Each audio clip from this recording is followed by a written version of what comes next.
Hello and welcome to my podcast, Creative Full Time. Today's guest really doesn't need an introduction. I'm sure everybody in the Toronto industry knows who this guy is. He is a writer, a director. He's also a talent agent and co-creator, co-founder of the legendary Monologue Slam. I'm so excited today to sit down and talk to Andre Newell. Hello. Good, how are you? That was an amazing introduction. Thank you. So how did the dream of being in the entertainment industry start for you? For me, it wasn't my dream, actually. Oh, no? My cousin, Olunique, was the entertainer of the family and Nice. the artist, the actor, and I would just tag along back in the day when, they used to have movie sets. I would sneak on and do background work and stuff like that. And I Nice. had no concept of what the industry was. And yeah, it wasn't something I thought about, but sort of just, through her career being in it, that's how I got introduced, and I just kind of stuck on it, I guess. No way. That's awesome. Did you do any post-secondary towards school once you found out this is what you wanted to do, or you just been doing things and learning on the way? Yeah, pretty much, because, I don't think there's really a school for a lot of the things that I do. I mean, there's like modeling, there's no school for that. I don't even think there's no school for being an agent. Yeah. I did take a screenwriting course at one point, but that was way before I even thought about doing it. It was just something fun to do. So. Okay, Yeah. Nice, wicked.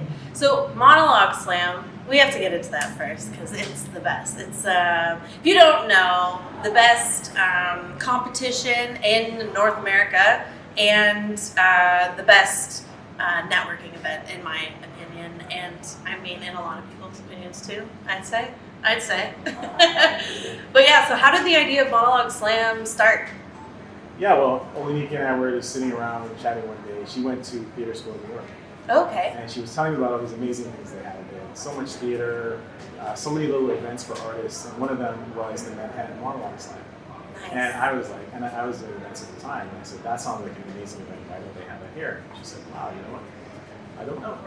And New York just sounded so competitive and engaging for artists, and said, we need to bring something like that here. And for a couple of years, we started it as a youth program in church, and eventually people kept saying, well, why didn't you do it outside? And eventually we got the courage, and we tried it at Train Studios, which was on Bathurst back in the day, and we did one. Nice. I did not, at the time, know anything about acting. I was like, people are really going to show up to watch actors do monologues. And people did show up, and 13 years later. And during the pandemic, you did it all online, which is nuts, because you're going to get so many more submissions than you did previously, right? Or would it be, well, because before you had to submit just kind of like, this is who I am, this is what I do, so I'm an actor with this agency or non-represented, and send, and you could be selected, right? And now it's just tapes coming at you hot. So how do you deal with the volume of the submissions?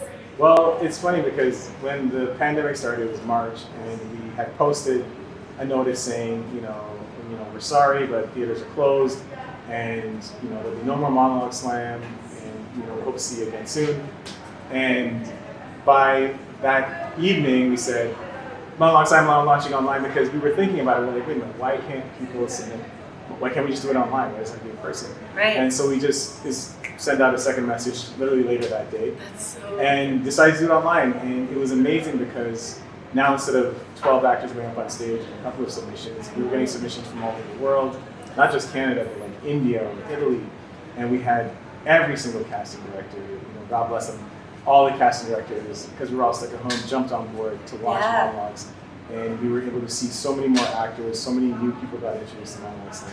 We had something over 800 submissions or something in the first round. wow. Which also made it more challenging to go through, but we also had an army of judges helping us to narrow it down. Yeah, but the pandemic actually really helped to Monologue Slam and changed how we did it.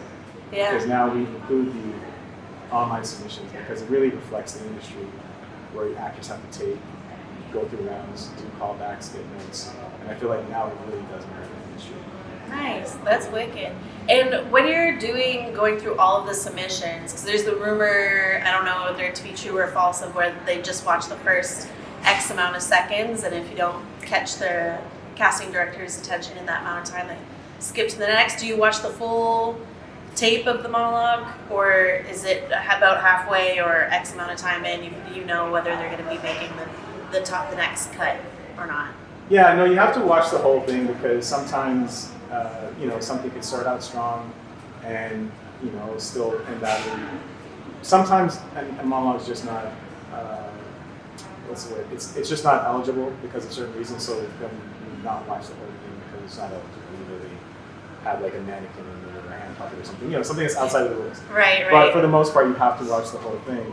And, on an audition process, I do encourage people to make the first 10 the strongest, but you never know what's going to happen. So you want to make sure that they stick the landing, you're making sure that there's an arc in the story, and all these different things that can kind of change your mind over the course of the tape. But I still recommend first and second is the most important. Is the most important. Okay, good to know. Excellent. What is something that you see a lot of actors, like a mistake that you see a lot of actors making when submitting for the Monologue Slam? There's a couple.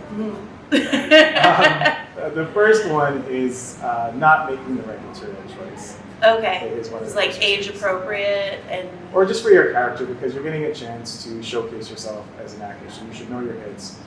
Don't go too far off. I mean, I believe everybody should experiment and play. Mm-hmm. But in this kind of format, you really do want to use the opportunity to showcase one of the hits or something that you're really strong in. Right. So that's a common mistake. Another one is when actors, they don't know who they're talking to in the piece, or they're staying in the same notes. One of the biggest notes is that there's not enough color. So if I'm crying off the top and I cry to the end, it could be really great work in terms of that emotion, but over 3 minutes, you didn't really showcase the character, the arc of the character, or the range of yourself. Right. So we recommend, usually have more colors. Can you start here and finish here? Don't anticipate the ending. Sometimes you know the scene, so you play the ending from the beginning. Right. So those are pretty much the most common mistakes, and we always say to have as much fun as possible. That's something you can tell on tape. Nice, wicked. That's awesome. So do you have a team that narrows it down to the final selection? I think it's 12 that you. Yeah. Okay. Oh yeah, absolutely. I was like, do you do all of them? No. That would be nice. I couldn't. From the first one, I knew I needed help right away, and so it just became the process after that. So we definitely had a team of people to help narrow it down. Again, shout out to all the amazing judges behind the scenes, acting coaches, other agents, or producers. We really appreciate all the support. Plus, you get different perspectives. But one thing people need to know in that process is that art is subjective, and the thing that I've learned the most doing online slams and getting to see the feedback of the judges behind the scenes is that nobody agrees on anything. It's rare. Yeah. So you could be, I've seen people who are number one in one judge scoring and not even mentioned on another judge. Right. So if you don't win or if you don't get through, it's subjective. There's never a situation where you're the best and everybody loves you, or you're the worst and everybody hates you. Right. So if you have certain people in the industry that appreciate your work or lean towards your work, then really focusing on that and be grateful, because that's a positive thing. And it's so subjective. I've never seen any agreement whatsoever. That's so interesting. It's a score interesting. that's based on the average. Yeah. Okay. Good to know. Because that's it's easy for actors to take it personally, to take it hard, right? Or I imagine to think, I've won with every casting director based on my work, or I'm stuck with every casting. No, it's never the case. I've seen the notes behind the scenes, and they're so drastically different. There's people that I thought were like, oh my god, this person's the best, and they didn't even score, and I'm like, what is happening? So it's still subjective. Okay, good to know. So just keep on submitting for Monologue Slam. Yeah. You'll get there. It's so much fun. I love the environment that you've created at the Monologue Slam, because anytime I've gone to an event, everybody's very upbeat, very happy to be there, very chill and relaxed, and it's a very casual networking event, whereas like some networking events you go to and it's hoity-toity and I've met this celebrity and it's like intimidating, but it's a very nice, like, welcoming space. So 10 out of 10 recommend. So for your short films, you've done over 60 short films written and directed. Now, writing, you said, came later for you. What made you want to get into writing? Yeah, again, it's just a thing I stumbled into. I was producing a project for a friend. Shout out to Aisha for supporting me for the Christmas Juice. An amazing showrunner who's just done amazing things. She's Red for Black. But Nice. Initially, I produced a film with her called Linger. Mm. And I was just a producer, a fly on the wall. I didn't know nothing about filming or writing anything. And after that, I wanted to do more, and I ended up, Howard Long asked me to do monologues. He wanted to film monologues. Nice. And I asked Newell Adam Gray, who had done a monologue at the Slam, if we could film his monologue. And Zara Bentham showed up, and they were both at CFC, and they said, hey, why not make it a scene? So Nice. just out of nowhere, I ended up directing them on this scene that called War on Love. And that was pretty much it. I wanted to do more of this. I was like, oh, I directed something, that's great. That's so cool. Yeah, and so after that, there were no more scripts. So, I had gotten the script, I'd gotten a monologue. I was like, well, how do I get more? I need scripts. And I couldn't find any, so I was like, okay, I gotta write. And then I couldn't find the DOP, so I was like, okay, well, I gotta shoot them too.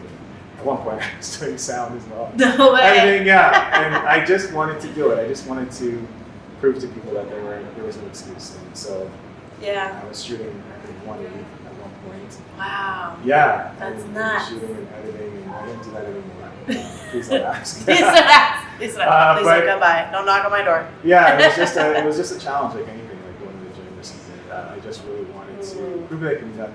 And I was addicted. I was addicted to it, and I was addicted to writing something and seeing it finished and seeing it there on the screen. I was addicted, yeah. Nice. Do you prefer directing your own writing once you've written something? For sure, yeah, because you know what your intention is. I've directed somebody else's project, and it's different because you're taking an interpretation, but once you've written it, by the time you've written it, you already have the vision, Right. and you can have more liberties with it. You're more comfortable with making changes on the fly, and yeah, and in my process, and then there's editing it again, which you also feel more comfortable editing it because you already know where you want to go with it. Yeah. Right. Okay. Nice. Wicked. Do you have a preference of writing versus directing, or you just like the process of doing the whole thing? I love the whole process, and I think I've done pretty much every part of it but act. But I would say directing is probably the part that I like the best. Writing, close, but writing is just the most painstaking part. Yeah. I don't think directors get directors. Director's block. Yeah. Director's block, so Yeah. Yeah, writer's block. Yeah. How do you get through writer's block? Any tips or tricks, or you just put it down and come back to it later? I haven't gotten through it, so if you know, tell me. I have a couple of scripts that need finishing at this point. But Yeah. no, I do find like a lot of people just say just keep writing.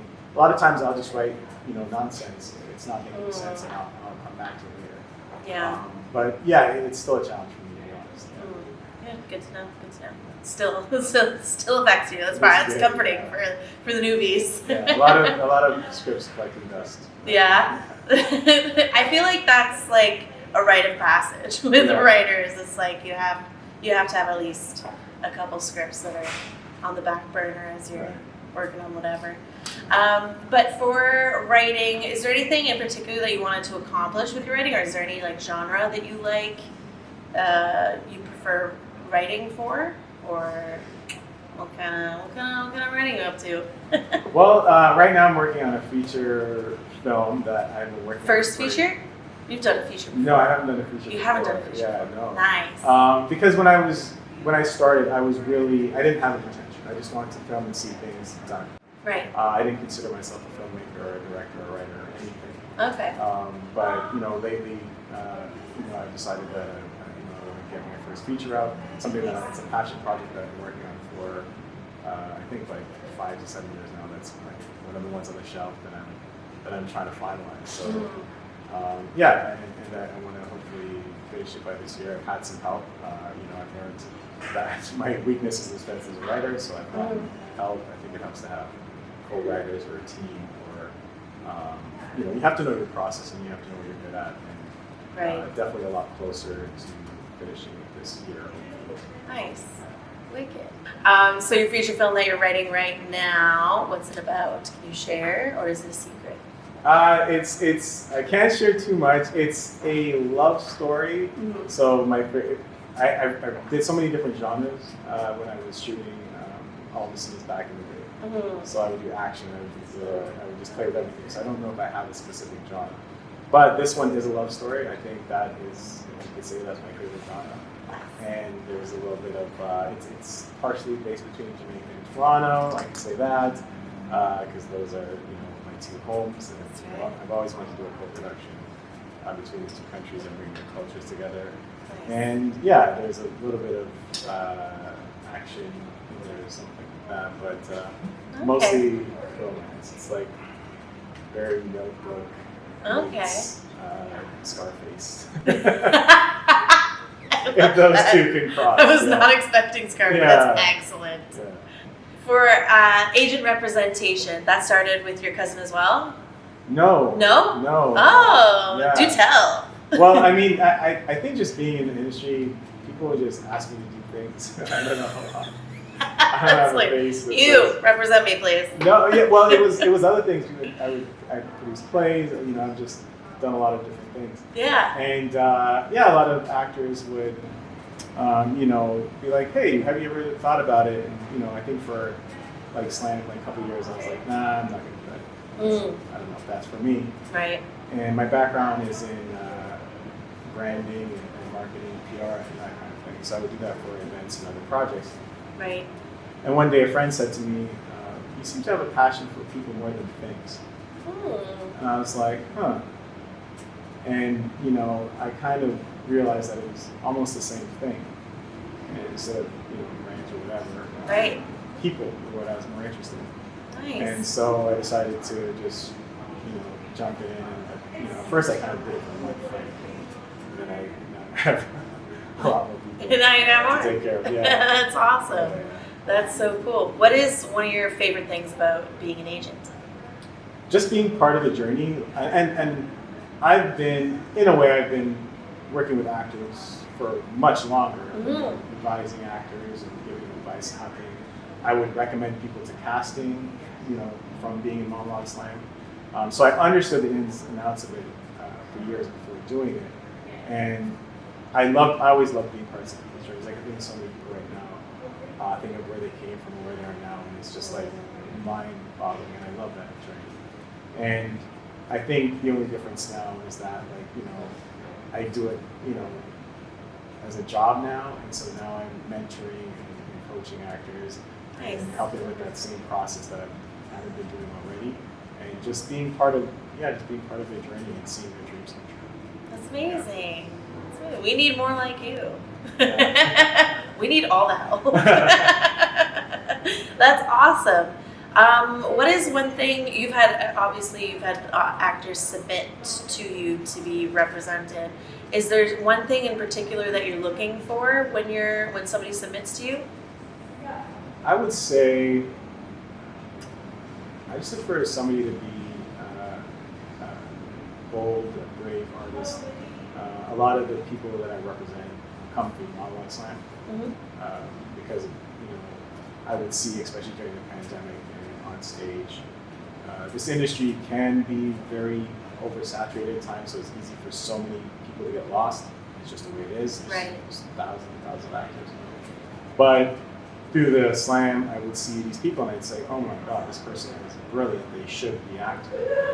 They should be in the industry. And usually I gravitate towards people like that who are, just like really dynamic artists who love it, who really love it. Right. They're doing Monologue Slam. They're in a theater production out in the middle of nowhere. They're filming a short film project. Those kind of people. That's the number one thing I look for. Nice. They love it. Wicked. Awesome. Do you want to grow your agency to be bigger and bigger and bigger, or you like to keep it smaller? Yeah, it's tricky because the name of the agency is Shortlist, so I kind of pigeonholed myself a little bit. But The no, longest short list. yeah. So I mean, there's part of me that I believe in growth and scale, and from the business perspective, I believe in creating systems, and if something works, you just that kind of thing. But I'm also very hands-on, and I'm very close with everybody that I work with, and so it does get harder to manage that process. Yeah. Where all of a sudden people start to become a face on the screen, or Right. that you hear from, like anybody in the restaurant can call me anytime, message me. I did a retreat to Jamaica last year with a bunch of them, and we wrote a play together. And, those things. Didn't that play happen not too Yeah, long ago? during Fringe, House of Whale. Shout out to the House of Whale team. Wicked. So those things get harder to execute when all of a sudden there's so many people. Yeah. And I believe that the amount of, I kind of learned from, going to the States, and it's more of a management focus there. So I'm more of a manager in that sense, where I'm really trying to educate this person about their career and everything, not just like acting, but the business around the business, the life around the business, Right. so that they're a successful artist. And that gets harder to do when you scale too much, and then it's more about submissions, and then hey, you're on your own time. Right. Yeah. Nice. What is one common misconception of the industry that actors tend to believe? If you could think of one right I off don't the know, top of man. your I head. think I'm gonna get a shot at speaking on this, but I think specifically the Canadian industry. I think the biggest misconception is, I think a lot of people come in it and it's like a fishbowl thing, because we're a small industry where compared to the United States. So people kind of think we are competing in this industry, and we're not. It's just based on the economics of it. It's really difficult to build a career in Canada. I think for me, in my opinion, the States is the market that you should be aiming for, and you have to have a more realistic outlook on what career success looks like, and to know there's a great video series called Chasing Hollywood on YouTube that kind of explains why the Canadian industry is the way it is, and all the business of it from an actor standpoint. I think every actor should watch that. Nice. It's called Chasing Hollywood. And it just will show you why it is difficult for us. Because I know a lot of actors are frustrated, and they don't know what to do, and they feel like, how do I make it? And there's very real things happening that they should be aware of, and that should inform their approach to being successful in this industry. Knowing how to get from point A to point B, how to build myself, how to market myself. What's an O1 visa? I recommend, right now Monologue Slam is partnering with Circle and Square in New York to do an acting intensive, and we did the New York Monologue Slam last year, which we won. Yeah, that was wicked. Yeah, shout out LA Sweden, the champion. Yay! And the reason we do stuff like that is because that's who we're competing with, so let's compete. Yeah. And, most of our projects, we are speaking general American accents. Yes. As much as we want to believe, we don't sound as American as we think. I know. And how do you know that unless you immerse that? So Right. I think it's this kind of, the misconception is believing that sitting here, being in the same environment is going to prepare you to succeed, in a whole other environment that you're not in. You really got to, be serious and take the time to, learn your competition and get better at, creating a game plan that sets you up for that. Nice. Wicked. That's awesome. That was the PG version. That was the That's PG version. Next episode, we'll get the R rated. No, I'm just kidding. But yeah, that makes sense. That makes a lot of sense. Can sound a little intimidating. It is. It is. But I mean, that is the industry is, it's a lot bigger in the States. It's not even, it's not even close. Right. They were fighting for things that moved around. times. Just think about it that way, and no matter which way you break it down, it's not even close. Yeah, interesting. So with all these projects that you've done, all the short films now, feature film, the play, retreats, filming, monologue slam, what is the key to finishing a project? Because you seem to just burn through them and go on to the next thing. And a lot of people, I think, struggle with the getting started and then not seeing it to the end. So what is something that's helped you? I think failing, getting comfortable with failure. The first thing I ever did way back when is that, was a colossal failure. And it's a long story. But I survived, and I remember getting back up and just being really excited to try again. And I think that taught me a lot that I keep to this day. I think you have to, I always give myself permission to fail. I'm not, obviously I would love to succeed at everything, but you do learn everything from failure. Right. And the second thing is consistency. Doing monologue slam for 13 years. Anything that you want to do, it's all about consistency. It's being able to stick with something long enough, to fail a million times and be there when the success happens. Right. And I think in terms of starting, start where we were at. When I started filming things, again, I had never picked up a camera, never written anything. And I started with a page. I went to Best Buy, I bought a Sony a6000, which I still shoot with.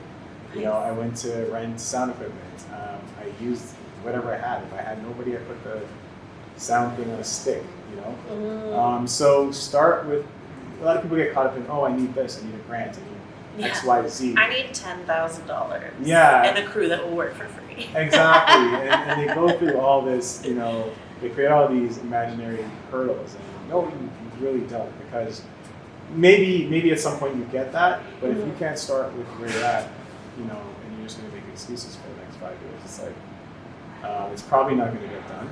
Right. So I would say start with whatever you are. At the very least, you're going to learn something to take you to the next thing. Nice. Yeah. What was one of the biggest lessons that you learned through filmmaking? Like one of the biggest mistakes that led to a big lesson? One of the biggest mistakes that so many gigantic mistakes. I think I definitely learned to appreciate good actors. Because when you're a writer, and what every writer dreams of, is that you write something and you're directing something, and when an actor is good, they make you look so good. They make you look like a better writer, like a better director. They elevate everything you do. And what I learned quickly, because I got to work with so many great actors, is that they would take, something that was an average script and they would make it look like magic. And, at the end of the day, all the people, when, and vice versa, right, for actors as well.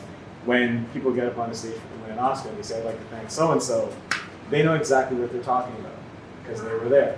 They know that scene was edited very well, and the writer knows that little thing you did and ad-libbed, that wasn't in the script, but I'm going to put it in now, thank you.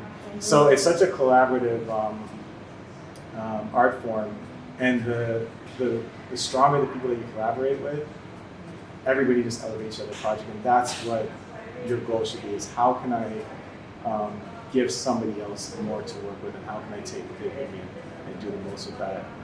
Because it's a collaboration. It's not just one person. You can have a great actor and bad script. Yeah, 100%. When you're directing, what is something that would help directors communicate with actors? Do you have a style of how you communicate with actors, or how you give direction, or instead of giving like a line reading, you know what I mean? Right. Do you have any advice for directors who are starting out and want to direct actors? Yeah, everybody has a different style, and I think I'm still developing mine. Always. I'm a bit of an angry director sometimes. But I think for sure tips to directors is to is to go to acting classes, watch Okay. actors, learn acting, learn what their process is, so you can understand, what's going on with them. I always tell actors from the actor side is you have to be really great at interpreting notes, because a lot of directors may not have that. They may just say, no, in their mind, this is what I need. Right. And you're like, and you got to be able to kind of interpret that very quickly, or at least try something and get it wrong and be like, okay, I think I'm closer to what they want. And the same thing from the director's standpoint. It's so much easier when you speak a certain language that you can get that thing out of an actor, and you only know that by understanding acting or getting to know your actors and what their process is. Okay, nice. Let's talk about the retreat that you did where you guys wrote the play, brought it back, and did it. From conception to finish, how long of a process was that? I would say like 2 or 3 months, because it was Fringe, so it wasn't, we didn't have time at our disposal. We came back, we found out that we got in, and we were like, okay, we got to have it done in, I think it was a month or something. So it was very quick, yeah, and it was like a 90-minute play from scratch with a 12-person cast. It was wild. Yeah. That's how. So when you submitted to Fringe, did you just submit like the concept, or did you have a full script at that point? Nothing. I just submit. I'm the type of person I submit to things. I guess I'll do it if they call me. Yeah, I saw a quote that an entrepreneur is somebody who jumps and builds a plane on the way down, and that's kind of what we did. We were in Jamaica. We were just we were shooting other things and just having conversations, and we had no idea about Fringe at the time. And when we got back and I found out I was in, we had nothing. And then we started to think about some of the things we were discussing, and we came up with a concept.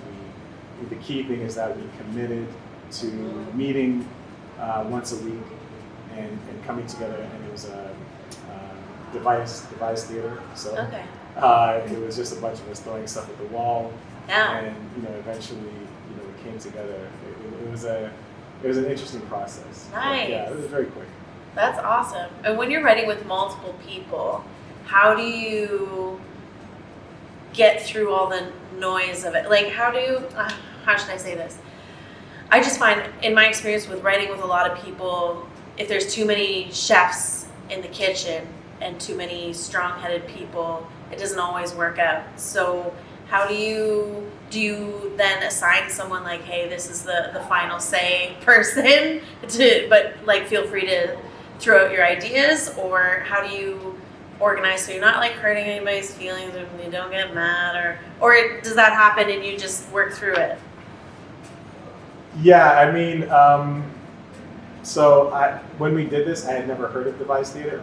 Okay. It was only through, somewhere in the middle, we were just fighting each other and throwing things at each other and yelling at each other. And at one point, a friend of mine, Araceli, came in and she has experience, and she says, well, what you're doing is called device theater. And we kind of looked around, we're like, well, at least it's called something. Because we were like... something other than chaos. Yeah, we just thought we hated each other, and we're like, oh, it's just device theater. Okay. That's hilarious. And so after that, we kind of had more, patience with each other, and we kept throwing out ideas. But ultimately, you do need somebody to come in and take all these little ideas, because at some point there has to be a cohesiveness. Mm-hmm. And so I had to take all the ideas and go away at some point, and then put together a story, and just be like, okay, this is what we're running with. Yeah, so amazing. I don't know if that's the way it's supposed to be done, but with time constraints, that's what we had to do. Yeah. That's amazing. Yeah. Okay, wicked. I'm actually kind of also relieved to hear that you guys were fighting, to be like, oh, it wasn't a piece of cake walk in the park. Okay, good. Yeah. That's all right. Things happen, things go wrong. Doesn't mean it's the end. We work through it. Oh yeah, it was ugly. Okay. That's all right. Well, it's good to know what happens, because I find a lot of times you hear people telling their stories of they're amazing. Oh, and then this happened, and this happened. It was all meant to be, and it was fate, and it was perfect. But I want to hear about the messy part too, because I find a lot of times if you're starting something or doing a project with people and things get messy, you go, okay, well, obviously we can't do this. And it's like, no, you can plow through, work through it. So yeah, I appreciate that. I appreciate the honesty and candidness. I truly do. So the Monologue Slam, when is the next competition happening? Yeah, so we're on hiatus for the summer because there's construction at Buddy's.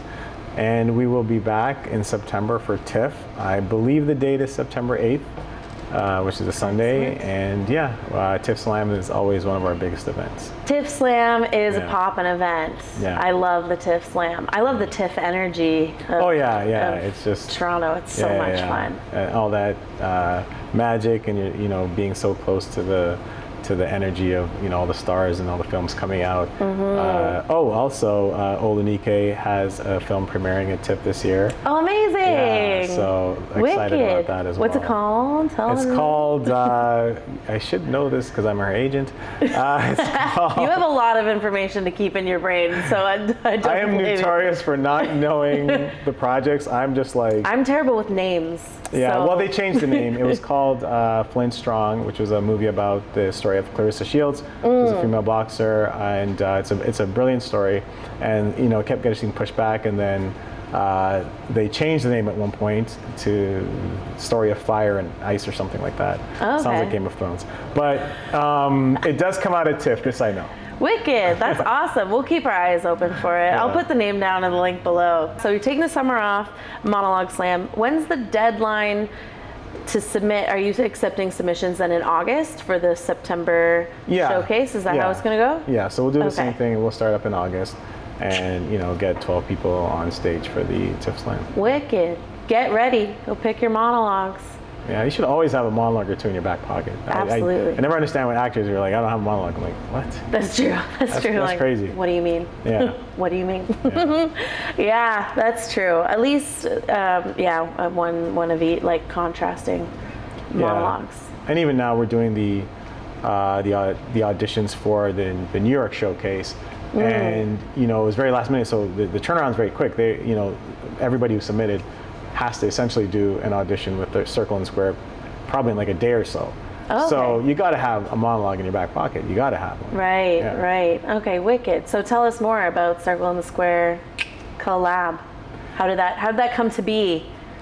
Yeah, I just feel like New York is the place. They're the Mecca, and I love the energy there. Whenever I'm there, I'm sure everybody knows this. It's fast, it's furious, and it's competitive. They have so many great events. I went to a writing event called Naked Angels, and it was just a bunch of playwrights and amateur playwrights, and there was a feeding frenzy of actors just looking to get an opportunity to cold read for this, and it was massive. And I was like, wow, nobody's getting paid, nothing. And just like that kind of energy, I was just like inspired.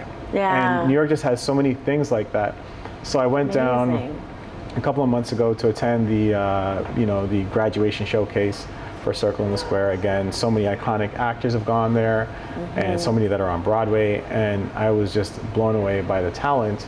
And we decided we wanted more Canadians to have the experience. This is something I've kind of wanted to do for a while. Nice. But when I was just there and meeting with them, I just felt like this is the opportunity that I've been waiting for. And it was a little, soon, but I decided to jump on it. Like I said, risk failure, and I said to them, let's just try it. Let's just do it. Wicked. Yeah. That's amazing. Are you gonna make it like a regular thing, or is this a one-time thing? I've never done anything one time, so I will probably be looking back 13 years from now. I hope so. Talking about this. I hope so. That's wicked. You seem to be really passionate about elevating the Canadian entertainment industry and actors in Canada. What is your future goal for the Canadian industry?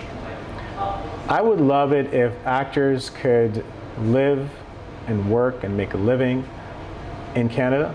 I would love it if we had a system that celebrates Canadian actors, that has a star system, that we had projects that were doing well at the box office, TV shows. I know we have a smaller population, but these days with so many platforms available, really there's no barrier, and you can make content from anywhere, and we have the resources, we have the talent. So I would love it if one day that Canadians could be the star of projects and we have a vibrant industry and more actors can be working actors, and get the respect that they deserve. Nice.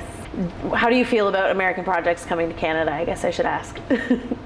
I mean, I feel great about it because if they didn't do that, we wouldn't have an industry. I mean, so it's just a business, right? So they are doing their writing and producing their projects, and ultimately we're just a cheaper location that looks like Chicago or New York, and we have people that sound and look kind of like them. So it's just a business decision. They come here, they get the tax credits, and they have competent actors at a lower rate. So we need that because it's what props up our industry. I wish we had more Canadian productions that hired Canadians. We've had Schitt's Creek that was amazing. Exactly, and just did so well. And so it is possible. So I think we need all the different productions coming here to film to make our industry viable, but we also need original Canadian productions that can also do well and create more work for actors. And we also need an industry that can, compete in terms of the benefits and the pay that actors get. Right, right. So what is something that needs to change in order for us to get closer to those goals? I think the investment in our talent. We invest a lot in studio space and carpentry and all the surrounding services for acting, but I don't think we invest enough in the creatives, whether it's the actors or the writers. I think it's just investment because the United States, they invest heavily in everything. Everything is a business. Everything is a market, and that's why they dominate so well, and whether it's sports or anything else.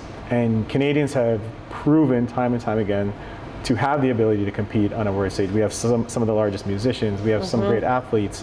There's a thing called the Carter effect. When we got a basketball team, and Vince Carter with his celebrity created such a rise in the grassroots basketball that eventually we started to have #1 draft picks out of Canada back to back, and now we have a lot of great Canadians. If anybody's watching the playoffs, we had so many great Canadians in the playoffs, and that was a result of just the rise in popularity and investment at a grassroots level. And I think that same concept can be applied to acting, and it's just having more interest, more focused in that industry and in artists, and I think we would compete just as well, and it would benefit everybody. Wicked. Nice. Excellent. I feel like you're running for office and I'm asking you questions about your policy on acting. That's my platform, yeah. I love it.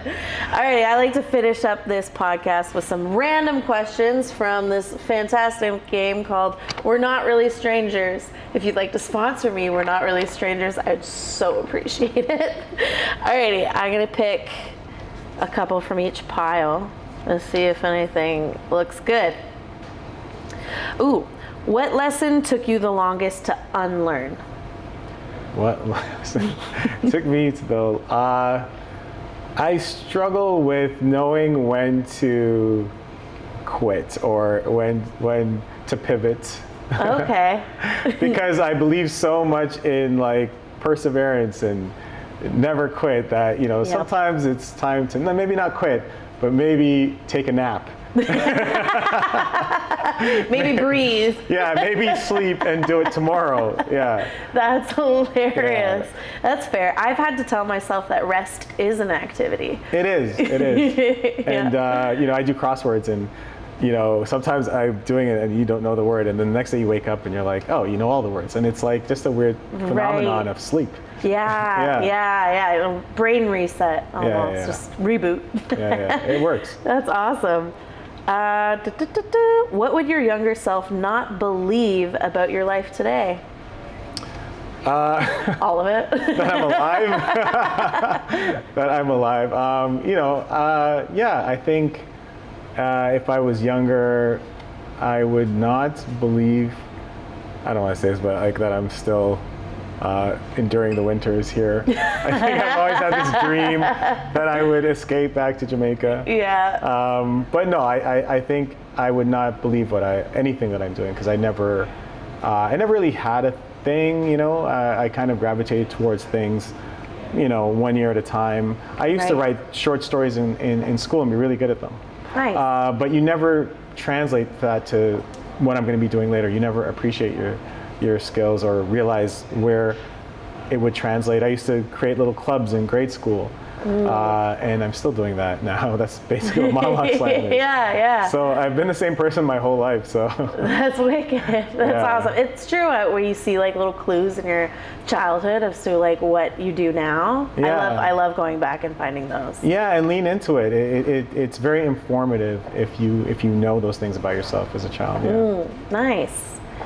What would you recommend that actors let go of?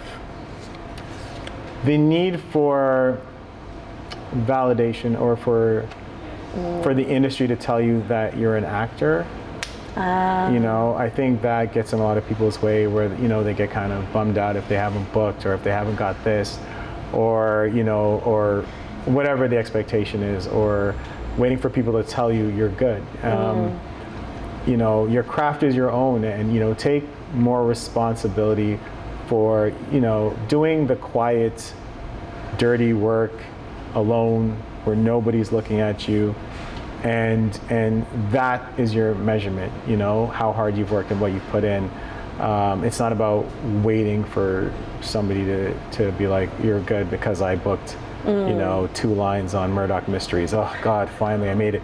And a lot of that's usually about, well, at least my parents will stop bugging me for another month. So true. Yeah, forget all that. Give yourself permission to follow your dream unapologetically, and to do that, you have to give yourself that permission. Amazing. And not wait for it. Amazing. I love that. I love that answer. If you could prescribe actors to do one thing for the rest of this month, what would it be? One challenge that I gave to the people on my roster was to film the same self-tape every day for a month. Ooh. And I find that, repetition is the key to anything, consistency. Right. And, a lot of times you do a tape, and you move on to the next thing. And, I don't know, I don't think that helps you. I think if you can go back and you're a student of your craft, you can say, okay, well, I didn't like that, right? Maybe I'm talking too slow. I'm holding on to the words. I'm fidgeting too much. Whatever it is, give yourself your own notes, and go at it again. And I think if you give yourself enough time with the same material, because if you're constantly just doing a one-off here and a one-off there, it's really hard to learn. One day you're the cop, the next day you're the drug addict, and things like that. You really need something consistent to really gauge your progress and to know what you're working on. So I would recommend every actor do that. Obviously get a monologue and do that as well. But yeah, I feel like consistency and working on the same piece over a month really will transform. Amazing. That's awesome. That's a good idea. I've revisited from I've done a monologue 2 years ago, so I'll try it again. But doing it that close, I'm gonna try it. You should try it too. The self-tape challenge, yes. Yeah, that's awesome. Yeah. Well, thank you so much for being on my podcast. I truly appreciate it. It's been a great conversation, and I hope that people learn something or want to go to the Monologue Slam because it's so much fun. So thank you for being here. Thank you for having me. This is awesome. Pleasure. And My you pleasure. rock. This is the best podcast ever. You're that? Best podcast ever. Thank you so much for watching and listening to this interview. I hope you learned something. I learned a lot, so I hope you learned a little something.